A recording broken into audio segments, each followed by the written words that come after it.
آپ صلی اللہ علیہ وسلم نے یہ دیکھ کر فرمایا، جس شخص نے ہماری نماز پڑھنے سے پہلے جانور ذبح کیا ہے وہ اس کی جگہ دوسرا جانور ذبح کرے۔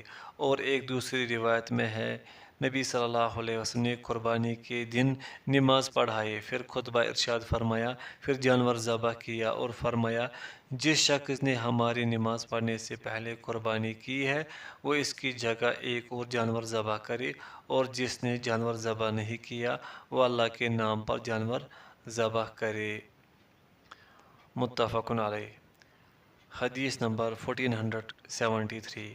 نافع رحمۃ اللہ علیہ سے روایت ہے کہ ابن عمر رضی اللہ عنہما نے فرمایا، قربانی کے دن کے 2 دن بعد تک قربانی کرنا جائز ہے۔ اس کی سند صحیح ہے۔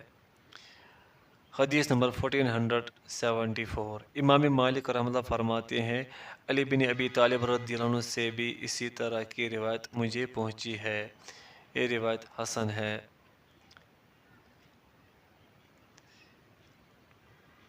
حدیث نمبر 1475۔ ابن عمر رضی اللہ عنہما بیان کرتے ہیں، رسول اللہ صلی اللہ علیہ وسلم نے مدینہ میں 10 سال قیام فرمایا اور آپ صلی اللہ علیہ وسلم قربانی کرتے رہے۔ اس کی سند ضعیف ہے۔ حدیث نمبر 1476۔ زید بن ارقم رضی اللہ عنہ بیان کرتے ہیں، رسول اللہ صلی اللہ علیہ وسلم کے صحابہ نے عرض کیا، اللہ کے رسول یہ قربانی کیا ہے؟ آپ صلی اللہ علیہ وسلم نے فرمایا، تمہارے باپ ابراہیم علیہ السلام کی سنت ہے۔ انہوں نے عرض کیا، اللہ کے رسول ہمارے لیے اس میں کیا ثواب ہے؟ آپ صلی اللہ علیہ وسلم نے فرمایا، ہر بال کے بدلے ایک نیکی۔ انہوں نے عرض کیا، اللہ کے رسول اون کے بارے میں؟ آپ صلی اللہ علیہ وسلم نے فرمایا، اون کے ہر ریشے پر ایک نیکی۔ اس کی سند ضعیف جداً بلکہ موضوع ہے۔ باب عطیرہ کا بیان۔ فصل اول۔ حدیث نمبر 1477۔ ابو ہریرہ رضی اللہ عنہ سے روایت ہے کہ نبی صلی اللہ علیہ وسلم نے فرمایا، فرا کوئی چیز ہے نہ عطیرہ۔ فرا اونٹ کے پہلے بچے کو کہتے ہیں جسے مشرکین اپنے بتوں کے نام پر ذبح کیا کرتے تھے، جبکہ عطیرہ اس بکری کو کہتے ہیں جس کی رجب کے مہینے میں قربانی کی جاتی تھی۔ متفق علیہ۔ فصل ثانی۔ حدیث نمبر 1478۔ مخنف بن سلیم رضی اللہ عنہ بیان کرتے ہیں، ہم رسول اللہ صلی اللہ علیہ وسلم کے ساتھ عرفات میں وقوف کیے ہوئے تھے۔ میں نے وہاں رسول اللہ صلی اللہ علیہ وسلم کو فرماتے ہوئے سنا، لوگو، ہر اہل خانہ پر ہر سال ایک قربانی کرنا اور ایک عطیرہ واجب ہے۔ کیا تم جانتے ہو عطیرہ کیا ہے؟ وہی جسے تم رجبیہ کہتے ہو۔ ترمذی، ابو داود، نسائی، ابن ماجہ اور امام ترمذی رحمۃ اللہ نے فرمایا، یہ حدیث غریب ضعیف الاسناد ہے۔ امام ابو داود رحمۃ اللہ نے فرمایا، عطیرہ منسوخ ہو چکا ہے۔ اس کی سند ضعیف ہے۔ فصل ثالث۔ حدیث نمبر 1479۔ عبداللہ بن عمر رضی اللہ عنہما بیان کرتے ہیں، رسول اللہ صلی اللہ علیہ وسلم نے فرمایا، مجھے حکم دیا گیا ہے کہ میں اس امت کے لیے اضحیٰ کے دن کو عید قرار دوں۔ کسی آدمی نے آپ صلی اللہ علیہ وسلم سے عرض کیا، اللہ کے رسول مجھے بتائے، اگر میں دودھ دینے والی بکری جو کہ مجھے کسی نے عطیہ کی ہے کے سوا کوئی جانور نہ پاؤں تو کیا میں اسے ذبح کر دوں؟ فرمایا، نہیں، لیکن تم عید کے روز اپنے بال اور ناخن کٹاؤ، مونچھیں کتراؤ اور زیر ناف بال مونڈ لو، اللہ کے ہاں یہ تمہاری مکمل قربانی ہے۔ اس کی سند حسن ہے۔ باب نماز خسوف کا بیان۔ فصل اول۔ حدیث نمبر 1480۔ عائشہ رضی اللہ عنہ بیان کرتی ہیں، رسول اللہ صلی اللہ علیہ وسلم کے دور میں سورج گرہن ہوا تو آپ نے منادی کرنے والے کو بھیجا کہ وہ یوں اعلان کرے نماز کے لیے جمع ہو جاؤ۔ جب لوگ جمع ہو گئے آپ آگے بڑھے اور 2 رکعتوں میں 4 رکوع اور 4 سجدے کیے۔ عائشہ رضی اللہ عنہا بیان کرتی ہے میں نے اس سے لمبا رکوع و سجود کبھی نہیں دیکھا۔ متفق علیہ۔ حدیث نمبر 1481 عائشہ رضی اللہ عنہ بیان کرتی ہیں نبی صلی اللہ علیہ وسلم نے نماز خسوف میں بلند آواز سے قرات فرمائی۔ متفق علیہ۔ حدیث نمبر 1482 عبداللہ بن عباس رضی اللہ عنہما بیان کرتے ہیں رسول اللہ صلی اللہ علیہ وسلم کے دور میں سورج گرہن ہوا تو رسول اللہ صلی اللہ علیہ وسلم نے صحابہ کرام کے ساتھ نماز پڑھی تو آپ نے تقریباً سورۃ البقرہ کی قرات کے برابر طویل قیام فرمایا، پھر طویل رکوع فرمایا، پھر کھڑے ہوئے تو آپ نے طویل قیام فرمایا لیکن وہ پہلے قیام سے کم تھا، پھر آپ نے طویل رکوع فرمایا لیکن یہ پہلے رکوع سے کم تھا، پھر کھڑے ہوئے، پھر سجدہ کیا، پھر کھڑے ہوئے تو آپ نے طویل قیام فرمایا جبکہ وہ پہلے قیام سے کم تھا، پھر طویل رکوع فرمایا لیکن وہ پہلے رکوع سے کم تھا، پھر کھڑے ہوئے تو طویل قیام فرمایا لیکن وہ پہلے قیام سے کم تھا، پھر طویل رکوع فرمایا لیکن وہ پہلے رکوع سے کم تھا، پھر سجدہ کیا، پھر جب نماز سے فارغ ہوئے تو سورج گرہن ختم ہو چکا تھا۔ آپ صلی اللہ علیہ وسلم نے فرمایا بے شک آفتاب و ماہتاب اللہ کی نشانیوں میں سے 2 نشانیاں ہیں، یہ کسی کی موت و حیات کی وجہ سے نہیں گہناتے، جب تم دیکھو تو اللہ کا ذکر کرو۔ صحابہ نے عرض کیا اللہ کے رسول ہم نے آپ کو دیکھا کہ جیسے آپ اپنی اسی جگہ سے کوئی چیز پکڑنا چاہتے ہیں، پھر ہم نے آپ کو الٹے پاؤں واپس آتے ہوئے دیکھا۔ آپ نے فرمایا میں نے جنت دیکھی، میں نے اس سے انگوروں کا گچھا لینا چاہا، اگر میں اس سے لے لیتا تو تم رہتی دنیا تک اسے کھاتے رہتے، اور میں نے جہنم دیکھی، میں نے آج کے دن کی طرح کا خوفناک منظر کبھی نہیں دیکھا، اور میں نے وہاں اکثریت عورتوں کی دیکھی۔ صحابہ نے عرض کیا اللہ کے رسول یہ کیوں؟ آپ صلی اللہ علیہ وسلم نے فرمایا ان کی ناشکری کی وجہ سے۔ عرض کیا گیا کیا وہ اللہ کی ناشکری کرتی ہیں؟ فرمایا شوہر کی ناشکری کرتے ہیں، وہ خاوند کے احسان کی ناشکری کرتی ہیں۔ اگر تم نے ان میں سے کسی سے زندگی بھر حسن سلوک کیا ہو، پھر اگر وہ تمہاری طرف سے کوئی ناگوار چیز دیکھ لے تو وہ کہے گی میں نے تو تمہاری طرف سے کبھی کوئی خیر دیکھی ہی نہیں۔ متفق علیہ۔ حدیث نمبر 1483 عائشہ رضی اللہ عنہا سے ابن عباس رضی اللہ عنہما کی مثل حدیث مروی ہے، انہوں نے فرمایا پھر آپ صلی اللہ علیہ وسلم نے سجدہ کیا تو سجدوں کو لمبا کیا، پھر آپ نماز سے فارغ ہوئے تو سورج گرہن ختم ہو چکا تھا۔ آپ صلی اللہ علیہ وسلم نے خطبہ ارشاد فرمایا اللہ کی حمد و ثنا بیان کی، فرمایا آفتاب و ماہتاب اللہ کی نشانیوں میں سے 2 نشانیاں ہیں، یہ کسی کی موت و حیات سے نہیں گہنائے، بس جب تم یہ دیکھو تو اللہ سے دعائیں کرو، اس کی کبریائی بیان کرو، نماز پڑھو اور صدقہ کرو۔ پھر فرمایا امتی محمد صلی اللہ علیہ وسلم اللہ کی قسم اللہ سے بڑھ کر کوئی غیرت مند نہیں ہے کہ اس کا بندہ یا اس کی لونڈی زنا کرے۔ امتی محمد اللہ کی قسم اگر تم اس بات کو جان لو جو میں جانتا ہوں تو تم بہت ہی کم ہنسو اور بہت زیادہ رو۔ متفق علیہ۔ حدیث نمبر 1484 ابو موسیٰ رضی اللہ عنہ بیان کرتے ہیں سورج گرہن ہوا تو نبی صلی اللہ علیہ وسلم گھبراہٹ کے عالم میں کھڑے ہوئے جیسے قیامت آ گئی ہو۔